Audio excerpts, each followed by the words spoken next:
I'm Chef Joy Houston, and I would like to share with you how to make almond milk.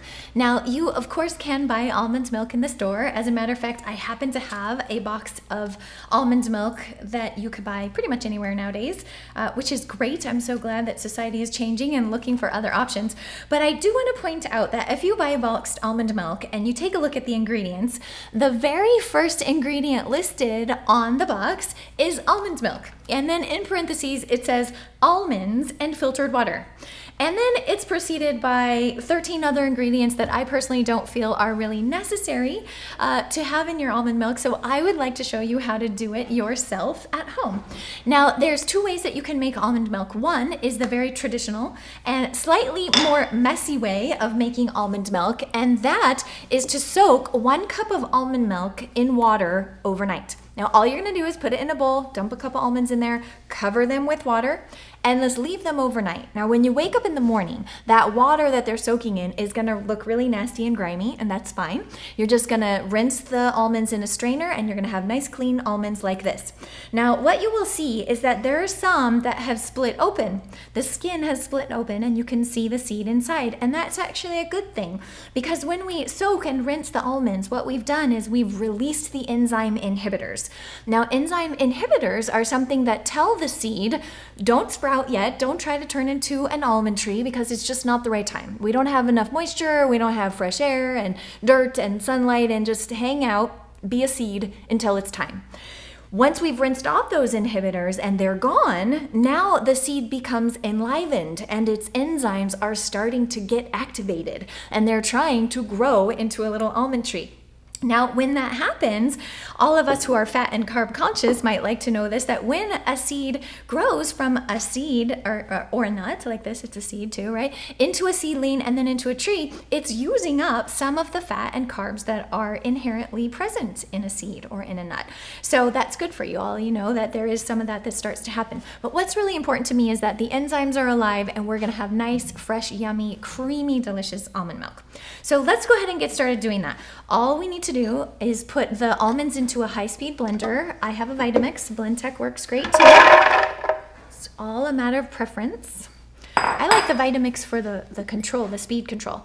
Now we're gonna add water. Now when it comes to how much water you want to add, it is a matter of preference. So if you're the type of person who really loves like a glass of whole milk or half and half in things, then you might wanna put only 2 cups of water. I like a nice thin consistency to it, so I'm gonna go sort of halfway, and I'm gonna add 4 cups. Usually for my daily milk that I would sort of keep in the fridge and use for my mock cereals or fruit bowls, I would use about 6 cups of water, just to be honest with you. But this is going to give you a really nice creamy consistency, and it will simulate milk for those in your family who might be used to milk and are just starting to make the transition. And if we can't keep them happy by simulating that original milk experience, they're not going to try it. So we want to keep this very fatty and very creamy, so I've chosen to add 4 cups of water. Now to that, we want to add just a pinch of salt. That's going to bring out the sort of meaty flavor of the almond skin that will replicate the more satiating flavor of a true milk.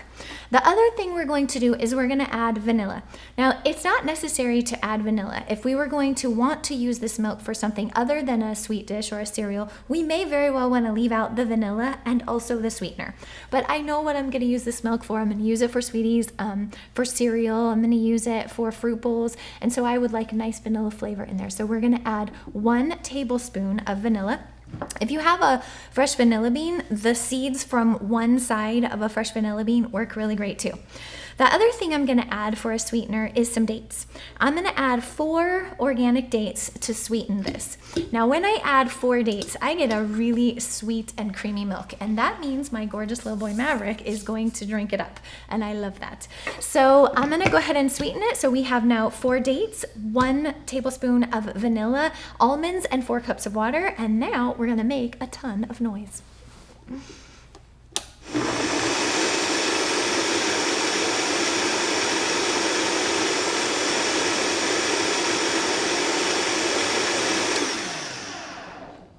Okay, you want to let that blend for about 1 minute to 1.5 minutes, maybe even 2 minutes. But the key, the thing that you'll know it's done is when you look through the container and you see only tiny flecks of almond skin and date.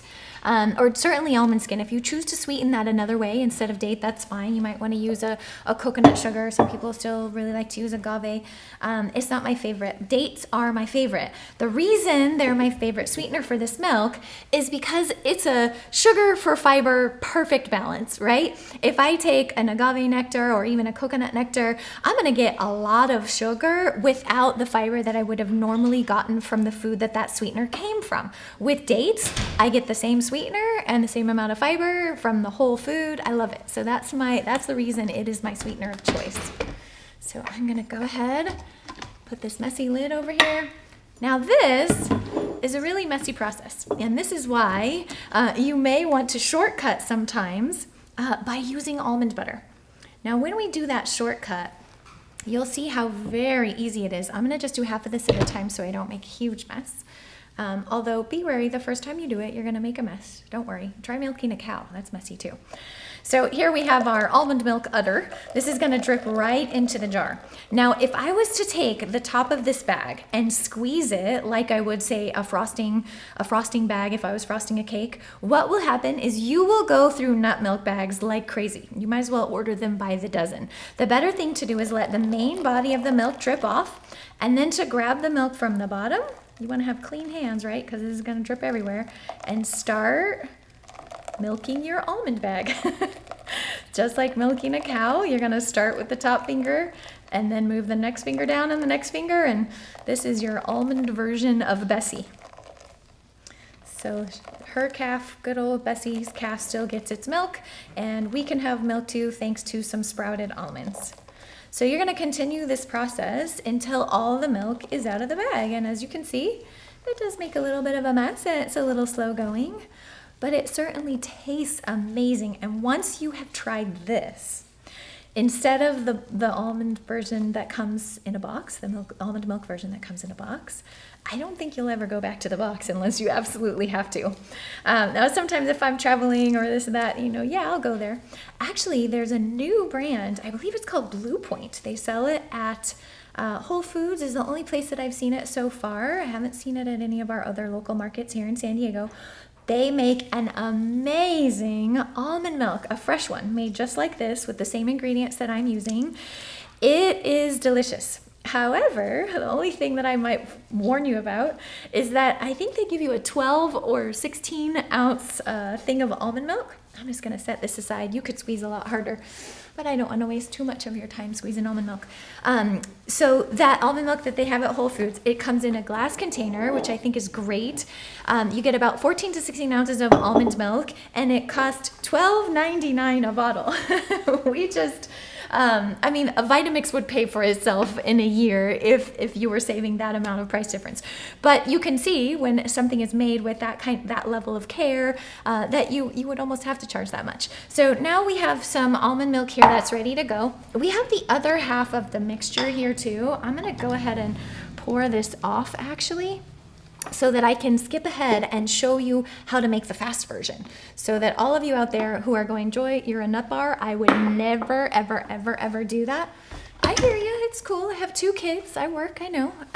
You don't always have time to do crazy stuff like this, but you always have time to do this. Watch this, right?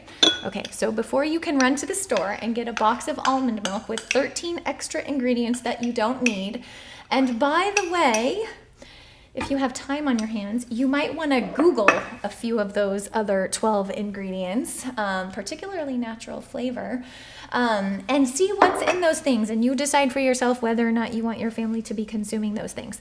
So we have the same ingredients, except instead of the sprouted almonds, we added 2 tablespoons of raw almond butter. You can get that pretty much anywhere now. We're going to go ahead and sweeten it the same way with 4 dates. We added a pinch of salt to accentuate the meaty almond flavor. And now I'm just going to grab water in there. Excuse me one second.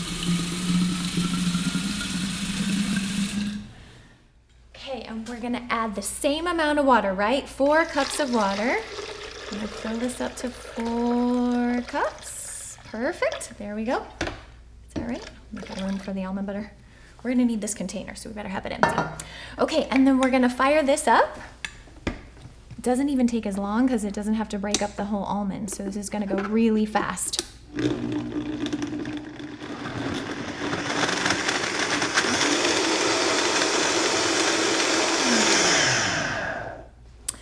Okay, so you're gonna notice one difference between the almond milk when you make it the old school way with the sprouted almonds and the almond milk that I call the cheater almond milk with the almond butter. And that difference is that you're gonna get a little bit of foam on top of the almond milk.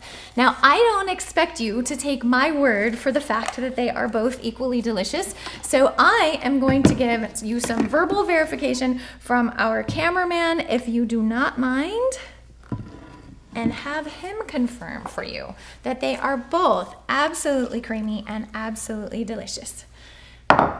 Cameraman, would you mind?